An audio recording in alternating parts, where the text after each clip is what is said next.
Inside Out. Ugandans have one big question. I will answer and it. Fear you'll answer it. Bwe tujjako Museveni ne tuteekako omulala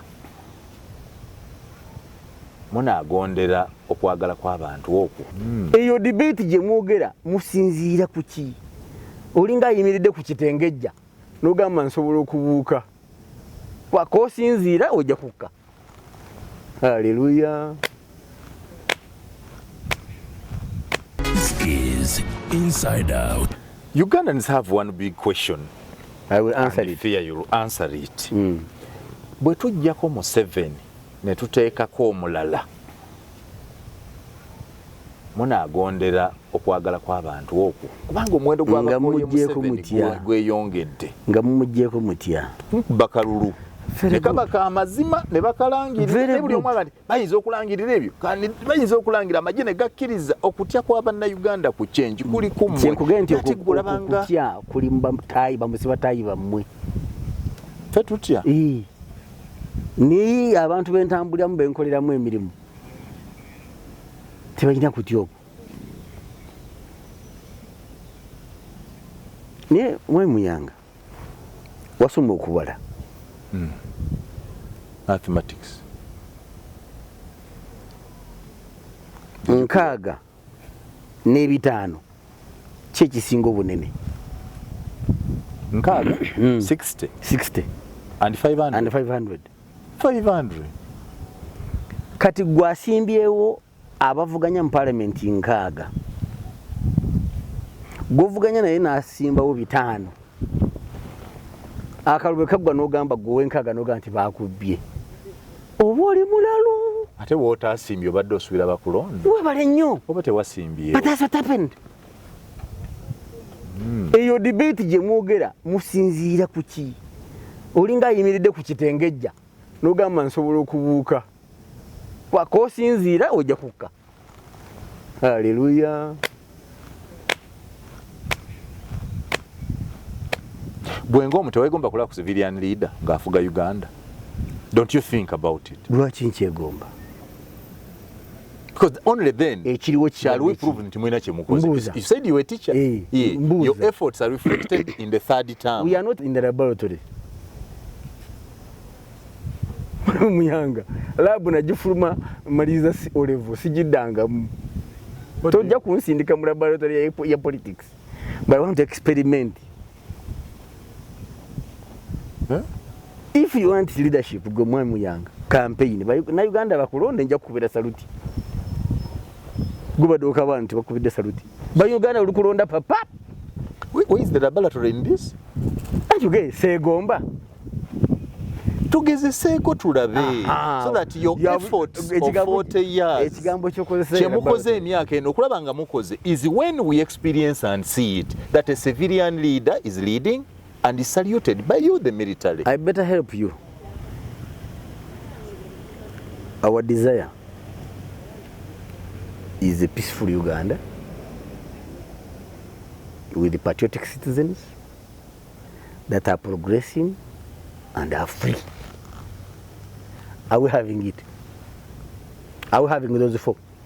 Let's peaceful Uganda? Peaceful, great extent? Great extent? Yeah. Where is there no peace? Where don't they have peace? Where watali mirembe mu ggwanga mu? Peace? Yes. You have just told me that there is war around Kisoro on that border. Ebaddengayo obuzibu ADF n'ebirala. Did I talk of Kisoro or I talked of neighboring districts? Kakati ate kitegeeza nti Kisoro etalina mirembe? No, there has been trouble around Congo. There has been trouble recent. So is Congo Uganda? Their insecurity affects us. That's why we are deploying to stop the insecurity. And that's why people are voting freely. Okay, peaceful Uganda. Peaceful Uganda. Progressing.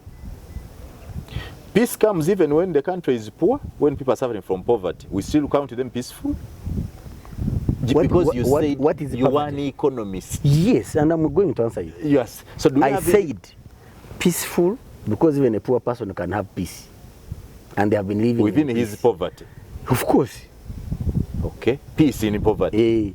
They have been having peace. But that's when I said progressing.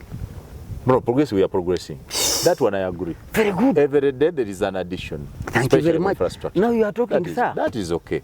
That's okay. That's why we think equity is done. Then I said, 3, a free citizen. Free no. Why? Free no. Wayise kucheka points esatu noyingira hano Nzenze are not free. Naye bwabanga bwalangira countrywide tours atambulako ebifo bina ne muga nti stop awo. That can't be free. Omanyi mugenda ne mudira ebijanjaalo ne muteeka mu buugi. It's a whole problem with you people. Okwata ebijanjaalo kati oleseemu obuugi. Obuugi buli ludda. Byenjogerako. You say a free society. Yes. A free society. Your freedom should not injure hers. Kati bwendaba nga gukozesa freedom yo okutawanya yiye. Then nina obuvunaanyizibwa okuyimiriza nkuume ye. The responsibility of government, of the state, is to ensure that both of you enjoy your freedoms unhindered. Era ekyo nakyo tudde mu ssomero. And because you have 2 politicians in the country, Kulayigye. You have a politician who is the leader of a party called Yoweri Kaguta Museveni. Yes. You have another politician who is the leader of a party called Robert Kyagulanyi Ssentamu. One of them is a president, the other one is not. But in Do terms we understand that, first of all? let's first go to what they do. In terms of politicking, Mr. Museveni goes to Bukedde, goes to Bugwere, goes to Kisoro, is campaigning. Walese sente zokusasula fees ntandika okusomesa. Agala kunsomesa. Of course. If you do not understand that a head of state has a responsibility to the citizens to ensure that that poverty you talked about ends, then you need to go back to school. If you are going to compare 2 of a politician and the 2 of a head of state who is touring government programs, Mr. Muyanga, actually you are the one who has changed. This is not how you used to reason. Because, excuse me, nsaba mbuuze akaluma America kawedde. Kawedde Trump yakawangudde. Wawuliddeko Harris nti agenda kutuwalinga. Atatu takyasobola kutuwalinga. She can only tour as a vice president. But abo bwe mwegomba. The head of state must be allowed and given freedom. Is it practical that Mr. Museveni moves free for 5 years to the masses, and then those who want to get him out of power come in the last year and campaign for 1 year? That when Bobi Wine has control, His Excellency Trump has been in power for 4 years. He has been touring America using Air Force One and Air Force Two. Trump was not touring the country. He has come in the last year. Era abakubye ekigu.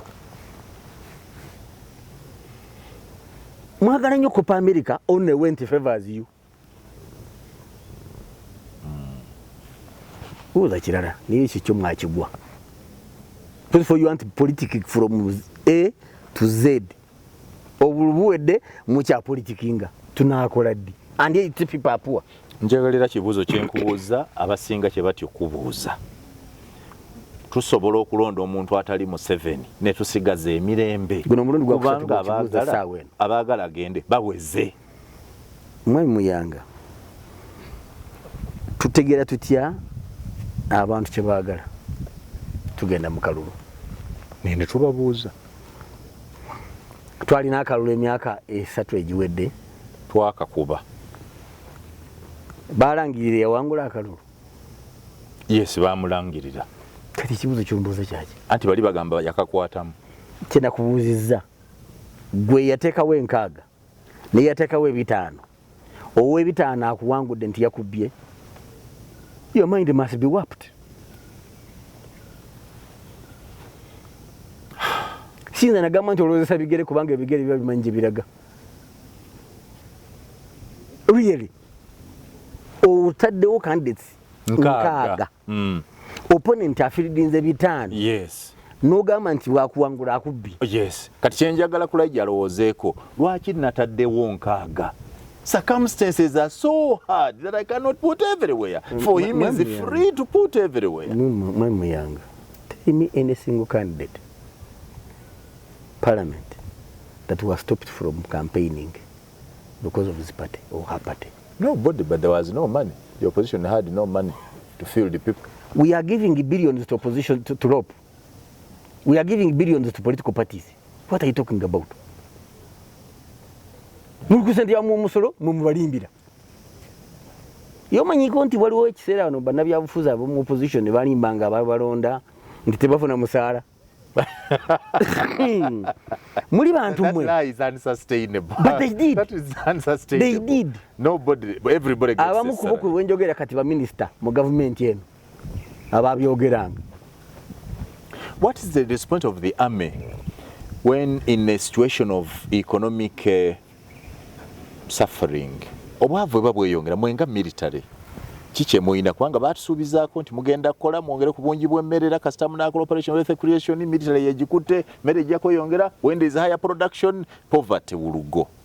Have you achieved anything that side? Yes. What?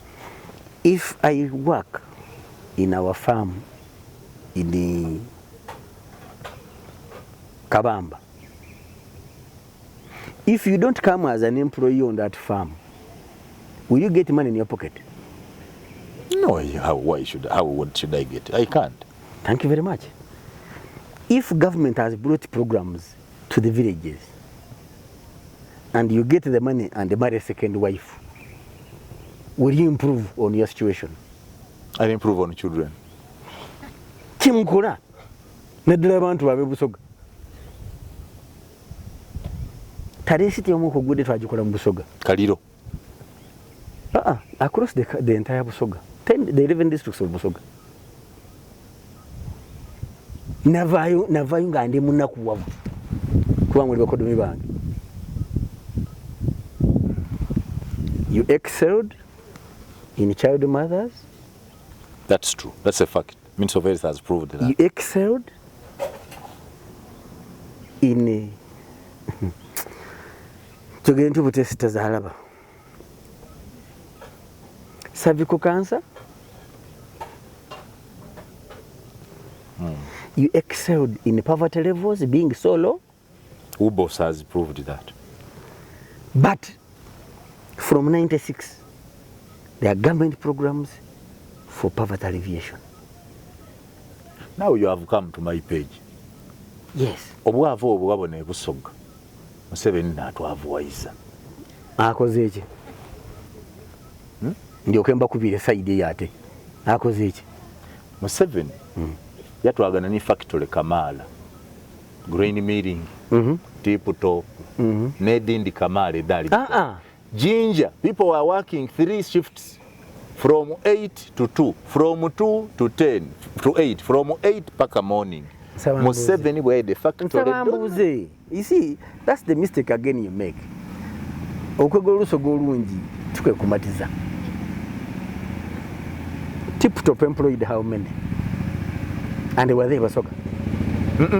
Actually, Busoga had become the industrial place for everybody. Yes. But now the people are talking about who are poor are Busoga. Yes, they are poor. Were they employing Busoga? No. How many loaves of bread were being produced by Tip-top? 2. 1, we insist on growing sugar canes. Huh? Yes. Do you know sugar cane is a plantation crop? Yes. Kitegeeza ki? Era tulime ebikado. Kitegeeza ki? It's a large scale crop. Webale ino. Yes. Abasoga balina more than 10 acres bali bameka. Batono. That's true, batono. So, nje bwe balime ebikado kabirimu abisula ebeeyi. Ate baani. Wasoma economics nga Museveni asula ebintu beeyi. Are you aware of free enterprise? Free enterprise. Kitegeeza ki? But can that work in Uganda? But it's working. These poor people. Now, obuzibu bwemu again. Confusion Kamala. You see, you can't eat your cake and then you have it. It is already eaten. Mwaenda free enterprise. Yes. Forces of demand and supply determine the price. Omuyindi bw'omutwala ebikado wuliriza. Otiise lole ebikado after waiting for 18 months, no income and in between. Yeah, because you are waiting for sugar cane. Ngesho kigezi. Kyamagezi ekyo. Be. Bijja okutuuka nga amabanda mangi. Number 2. Bidasanga edindi loleng bidde mu line. By the time it gets on the machine, on the weighing scale, the water has dried up. Therefore, the kilograms goes down. So what are you earning? At the end of the day, Musoga earns 70,000 a ton. So who's the problem? Ngeyatunzo obutungu has earned 6 times more. Who do we blame for 6 that? times before. Local so leadership. Who do we blame that? Leadership Busoga. Not Mwami Museveni. No. Mwami Museveni yabagamba nti ebikado mbulekera abayina itaka erinene. Mwabakulembeze Busoga nti aenda kutiisa obwavu. I asked, listen. Duma ya mutunda enusu 2 ekiro. Ya mutunda wa?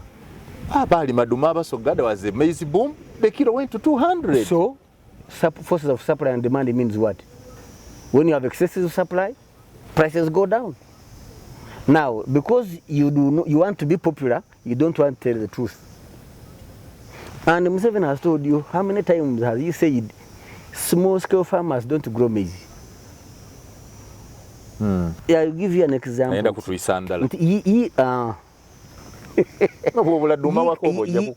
says, I don't grow maize, don't I eat that food in my village? An old woman here, living with her daughter from my village in Chitasa, the other day earned 10 million shillings from coffee. Coffee has 2 seasons in a year. From coffee? Yeah.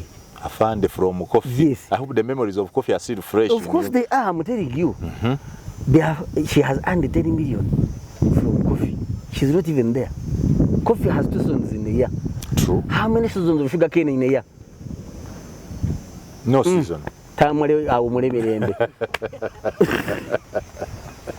was an MP. Inside out. Let me tell you, I asked an MP after that sugarcane debate, last parliament. I told him, Muko, you know very well I know your constituency.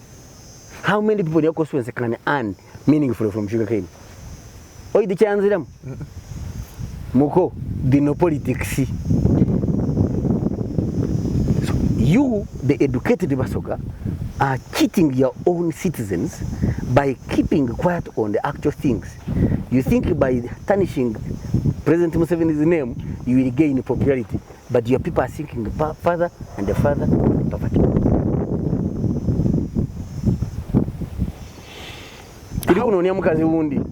How already is the military for the 2026 elections?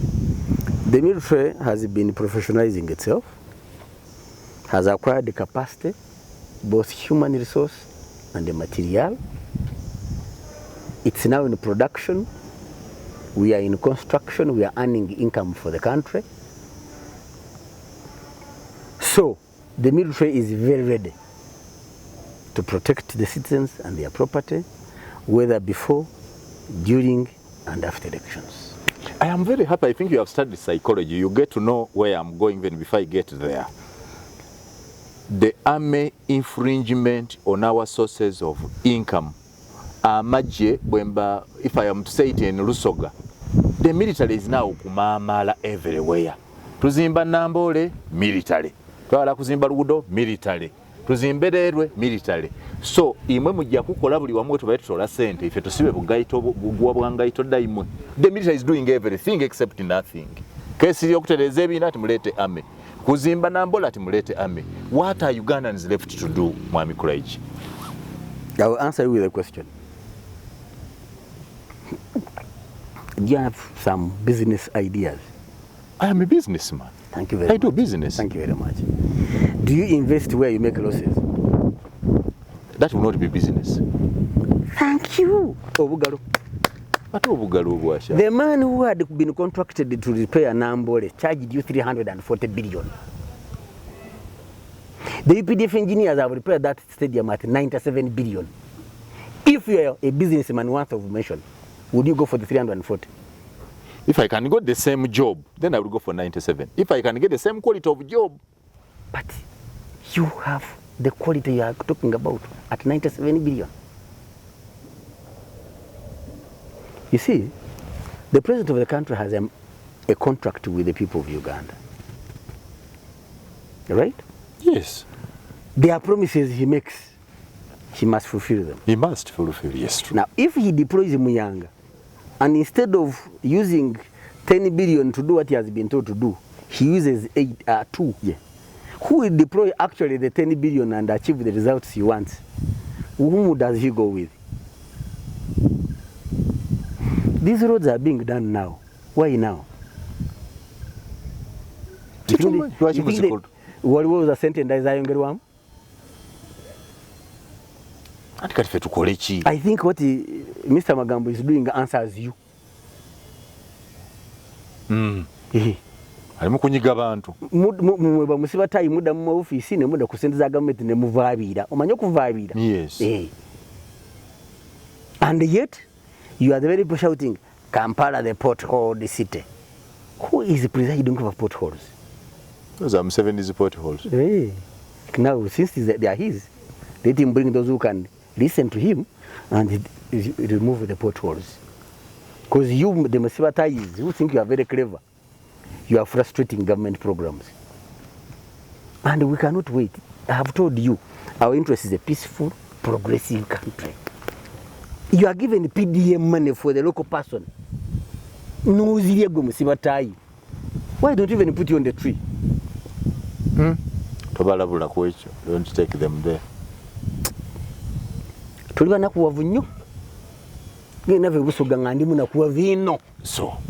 do you realize that because you are an economist, that's the happy thing I have learned today? Yes. Do you therefore know the danger of okudira contracts z'okuzimba ezandikoleddwa na Uganda and local Ugandan companies going to the military?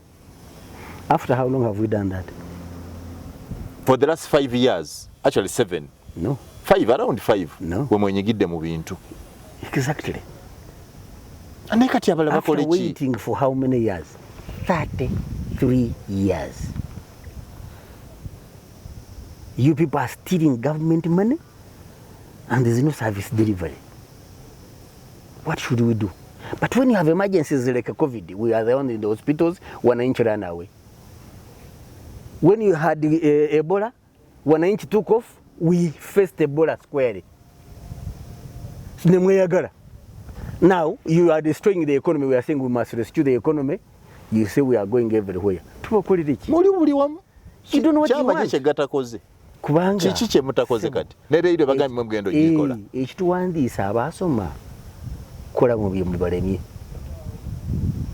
But then you are not building local capacity. Who says this is foreign? It is foreign. No, local capacity we mean the civilian. But we have given you this contract and you have messed up. You make a road in 2 years, it is broken. So we bring you PDF. What do? We must look an alternative. Oluguudo leya omusanvu nnya ne muzigabana mu maofisi ne muzimba 3. Please, ubeko n'ensonyi actually. You should be even ashamed and keep quiet. Feka tubakolerere mutule mulye bye mwabba. The problem that your money does not trickle down to the people. Bali bogamba bali bakola sente zaabwe zidda mu bantu. No, let's just look at the hospital you are building here. Do you know how many people you'd have employed here? Where? Awanu mu kuzimba your military hospital. Bandi bamaji. No. Every builder is a military man. No. Even these who are making this place, the barracks, no civilians. No, that's not correct. Chena kugaye muda mu speculation. What is this? Abakola engudo mu kibuga wa. They are civilians, they are not soldiers. Mr. Muyangi. The inside out. Nafande Felix Kulayigye Teddy yatamuza bwete otambula. Twakimanyira ne Brigadier General Felix Kulayigye. Webala okuweereza eggwanga. Tukola. Oweerereza ddala. Emyaka 3 mu 5. Ogenda ddi? Munkoye. Anti ekyo temwagala kyogererako ddala. Ani akugambye? Bw'abali temwagala kwogera ku kyagenda. Ani akugambye? Temwagala kwogera ku kyagenda. So wumuladde ogenda when are you going? Ndi ku program. You're about to. Yeah. So, not very many years. Opposition batera okugamba. Tibasajja mmwe mumanye nti bwe muveeyo eno gye mujja gye tuli. Yes. Do you think you are prepared your integration into the civilian population very well? I as an individual or the army? You. Very much so. That they will receive you well?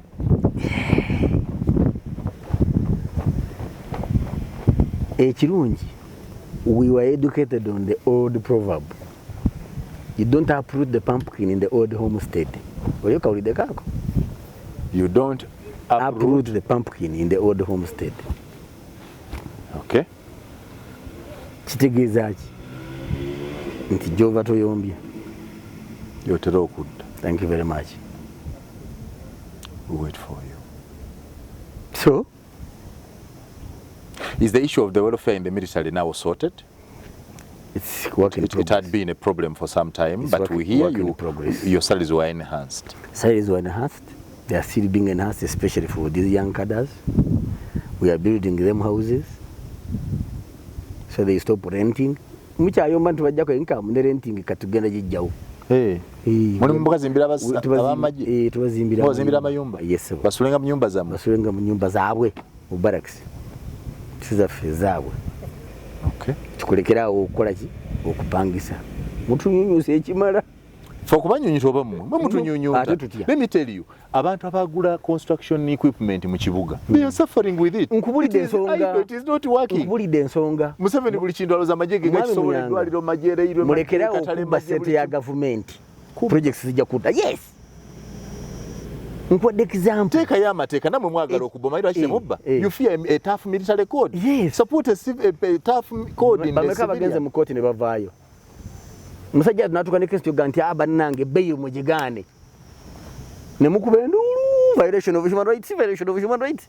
Kyokka ebintu byete bikoleddwa ne mumuvuma. Omuntu akole ki? Ne mufuka ng'oli omuyizi omuyaya. Eyagamba mukyala we otagifumba otajjokyangisanga ehiri. Nga tagifumbira tajokeza. Kati mu bannayuganda bwe muli. So we are satisfied that our army men are happy. Be sure it's work in progress. They are just beginning to smile. Yeah, okay. They are beginning to smile. Naye olumoji ontwaleko eyo gye mubeera eri ebintu by'omutayagala ndowooza tulabe. Buli budget for the last time I covered the 6th parliament, the 7th parliament, the 8th parliament. I've covered parliament. Almost in every budget, the military takes a lion's share. Ekibbo kyammwe ekitajjula ebintu mubitwala. You take so much. Are you aware we are number 5 now? Actually 6. Among national priorities. But after being number 1 for how long? But we are executing a war. That's why now the entire country is peaceful. We didn't sit down and clap for the enemy to stop. Mutwala sente nyingi. The military has been taking a lot. Jet fighter gula sente meka. A jet fighter. Google. You have your phone here. I don't even want to Google. Something like between 3 to 5. What? $1 million. Wow. I don't know which year that one you are talking about. The last time I checked, the jet fighter was $30 million. A main battle tank is $12 to $13 million. One. And the tank doesn't fight one. And Kulayigye is going to fail one question in all I asked. How many do we have? I'm not failing. I won't answer you. No. How many military fighter jets do we have? I don't have to tell you. It's not for public knowledge. But that's where public money goes. Yes. So you don't want public to us to have knowledge of where public money goes. Is this thing being viewed by Ugandan alone? No. The day the lamb can peacefully lie in the lion's den, that's the day we shall tell you how many aircraft. Is it possible? Is it Thank you very much. Can the lamb lie? I understand peacefully. How? Then you have answered yourself. You can't tell us. No. Actually, I can put in Makago, Kolibulira, Muchara Wonti, sente zembadde nazimpeddeko. That day, you are respected as a husband. How many personnel do we have in the military? Nigeria Uganda is toward it. Gendo buze Minister of Finance, PS of Finance ajidde kubulira. Sibuza sente. Buziza. Bannamagye batubali bameka. Asasula bameka. He must know the numbers he is paying. So tubali bameka.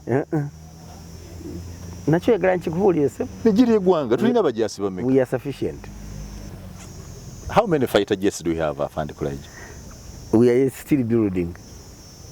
How many fighter tanks do we have? We are still building. But we have capacity to defend this country. Okay, how many are we buying this year? Not for you. In the budget? What's in the budget? That's why it is called classified. That budget is only scrutinized by 3: the speaker, the chairperson of the budget committee, and who else? There are 3 only. It's not out of posing. Enaku zino zetuberamu ne mukyala ogosula naye akuseketeera n'akutta. Nkubuulira ebiki bye tuyina okukuuma eggwanga lino. No kiyamba abantu okuguma okumanya nga tuyimiridde bulungi. Bakakasa eggwanga litebenkedde mirembe, liyina obukuumi obumala, teryasobola tulumba n'addayo mirembe. Oh. Yes. Baffe. Olowooza nsaalimba. Mbagezeeko. Bagezeeko balabe. Oba obuuza abaali bagezezzaako. Teri abalumba n'addayo mirembe. Naffe tetulumba. Nyegezaako. Wano bwe twagenda e Congo, Chad yasalawo gyeyambe. Gavumenti ya Bashir ne bagamba mugenda kulwana ne Uganda nti ne bagamba mwetaaga okwetegeka emyezi 3. Kwaba Chad nti twakuba Abalibya babo banaatulema. First day 200 byasigala mu ddwaniro. Bazikulana UPD. First day. Eyakomanda ng'olutalo kati Major General yali kapiteeni. Emmundu zigenda okusirika ng'Abakyadi 10000 zembuyaga ezikaza engoye. Eyo lwali bwe tukimanyiriza. Nze Simon Muyanga Lutaaya.